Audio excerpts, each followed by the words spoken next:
ప్రపంచంలో 43% software engineers ఇప్పుడు game డెవలపర్స్గా మారుతున్నారు. ఇది నేను చెప్తుంది కాదు, ఇది జీడీసీ గేమ్ డెవలపర్ కాన్ఫరెన్స్ చేసిన the state of gaming industry సర్వేలో తెలిసిన నిజం. ఎస్, కానీ వీళ్ళని ఈ రీజన్ ఏంటి అని అడిగితే వాళ్ళు చెప్పిన టాప్ 3 రీజన్స్ ఏంటో చెప్తాను, వినండి. Number 1, creativity.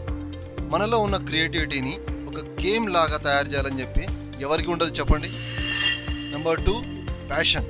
చిన్నప్పటి నుంచి మనం ఆడిన గేమ్స్ని మనమే తయారు చేస్తే ఎలా ఉంటుందని ఒక చిన్న ప్యాషన్, అది చిన్నప్పటి నుంచి అలాగే ఉండిపోయింది వాళ్ళలో.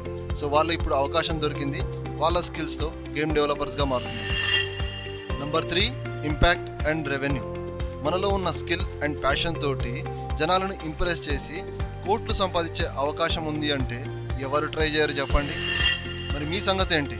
మీకు అవకాశం వస్తే మీ స్కిల్స్ తోటి ఒక యాప్ తయారు చేస్తారా, లేదంటే గేమ్ తయారు చేస్తారా? కామెంట్స్లో చెప్పండి.